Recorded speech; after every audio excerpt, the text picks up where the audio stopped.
This is an update. A man gets $1.3 million after cops ambushed him illegally. Here's the video, want to remind you.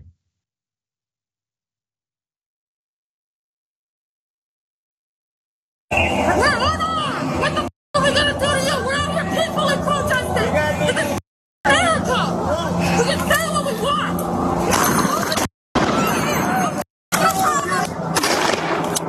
Gotcha! Go ahead, buddy. Although this group probably is predominantly white. Oh, yeah. Because he's not looting and fighting. 5, 6 of the people said they're from Minneapolis and they're all white. It's nice to hear that we've moved to tonight. It was just nice to hear. We're going to go find some more people. Instead of chasing people around, we're going to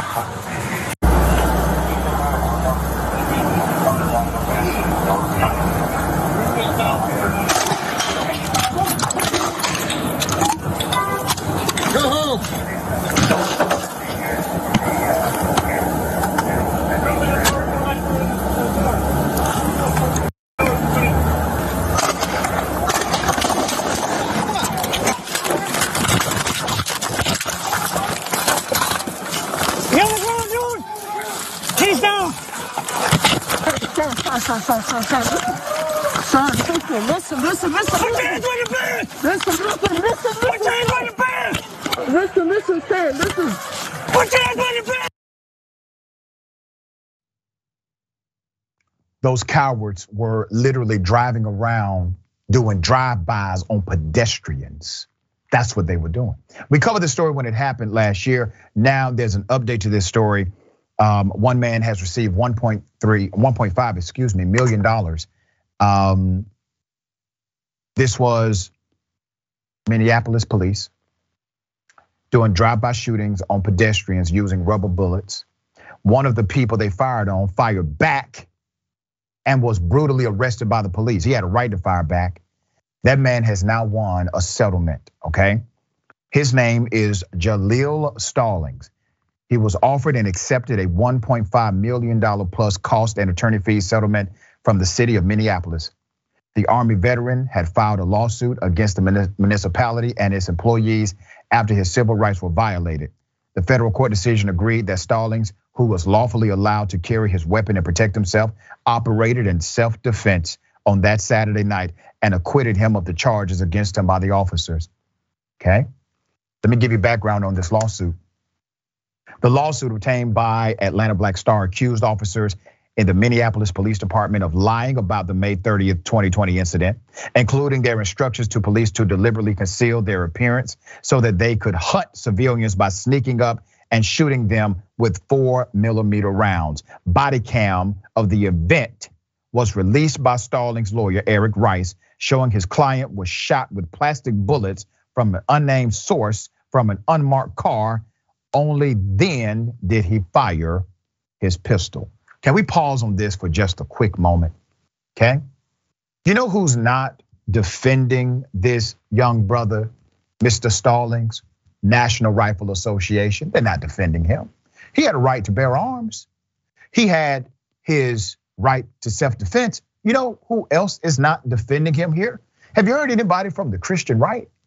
Pro-gun activists, conservatives, Republicans, who love their guns as long as a white man is holding it, okay?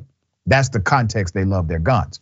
Now, if a black man is holding a gun, operating in self-defense, they wanted to crucify this guy from day one, saying that he should have known those were the police. That was the rhetoric coming from the right at that time. He only engaged in self-defense tactics. He was exonerated, now he got money, all right? Initial reports claimed Stallings violated a mandated curfew and shot at the officer during the chaotic protest days after the George Floyd death. An investigation confirmed that officers falsified reports about the evening, including the fact a cop shot him first without identifying himself as law enforcement or presenting just cause. A swarm of cops beat him for up to 30 seconds, and other badges failed to intervene when they saw their colleague using excessive force. Now, let me give you additional background. Let's put up one of the ranking officers here. Okay, these are the cops that participated in the drive-by, typical gang culture activity. One ranking officer, Lieutenant Johnny Mercil, is heard on the footage profiling protesters saying they must be white because there's not looting. He resigned last year, not arrested. He lied. He violated his oath of office. He engaged in criminal conduct, physically assaulted a civilian. He should be arrested. There are multiple jurisdictions with the authority, including the FBI. They have decided not to do anything. Let's put up the next picture. Another ranking officer. This is a person, once again, who has authority, who controls the culture, who's a manager, someone that young officers look up to for guidance, for understanding of the culture of policing. This guy, Commander Bruce Folkens, was captured on camera bragging he was hunting people, an exact quote. He also resigned last year. He was not arrested. Let's put up another picture. Damn shame. Madiria Arredondo. He was the Minneapolis chief of police during this incident. He retired earlier this year after defending these scumbags. Stallings is but one of 3 settlements the city has already made over the last 2 months related to the protests. Let me give you some money figures here. In April, city council sanctioned 1.8 million to be given to 2 women who alleged they were shot in the face with projectiles by officers during the protest. And in March, Soren Stevenson received 2.4 million after losing his left eye from the blunt impact of projectile from a firearm used by officers in an attempt to disperse a group of protesters. And the list goes on and on. Now, you want to talk about defunding the police? It seems as if the anti-defund the police people, they are okay with you defunding the police as long as when you're doing it, you're in the process of violating the rights of other people. Now, if you're violating the rights of other people and that causes defunding of the police, they're okay with that. They're willing to pay that cost.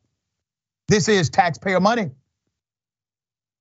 We are literally paying for our own oppression in these jurisdictions. This is why we need the George Floyd Policing and Accountability Act. This is why we need to expand the powers of the federal government to actually arrest law enforcement for these types of crimes. That's why we need better reform and also replacement in law enforcement. All right, Ms. Frank, thoughts on this? Yeah, it's just like, how does the system keep anybody safe? You know, like the clear misuse of power, the countless lies, the violence, the dehumanization of people. Like, it's just really frustrating to me that we still have to argue for our own humanity and for this country to protect its citizens, you know? And I also want to put this in a larger context, you know? Last week, there was a terrible massacre in Buffalo. And it's like, Black people have to like not only be aware of our surroundings, just going into a store and like we have a system of policing that's also killing us and harming us and making us lose like our eyes, our limbs. Like this system is meant to kill people. It's not meant to reform anything. And to some of our conservatives, they love to talk about the First Amendment in the context of free speech. But what about the freedom to assembly? And it's like we have a police institution, a criminal enterprise, like preventing us from even participating in our First Amendment rights. And so it's like really weird that, like you said before, they only want to speak up when it's a white man that is being impacted by the law, Yeah. And it's just, again, it's frustrating, and it just shows that there is a clear racial bias, especially in this country still, that we need to confront. And here's the thing, I gotta say this before we go to the break. Joe Biden is president. Kamala Harris is vice president. Republicans are creative. Republicans know how to keep power. They will push the envelope. They will think outside of the box. They will damn near break the law, and others will absolutely break the law. Here's what I'm saying to those who are in power on the left and supposedly our allies. If you still think you're protecting the institution of the presidency or the institution of Congress or the institution of democracy when they have told you this is a different game, not only are you going to be left powerless, because I know that's all you give a damn about is your own power, you are going to create an atmosphere where people will not only usher in a dictator, they will celebrate him. If you do not deliver, this will be the fate of this country.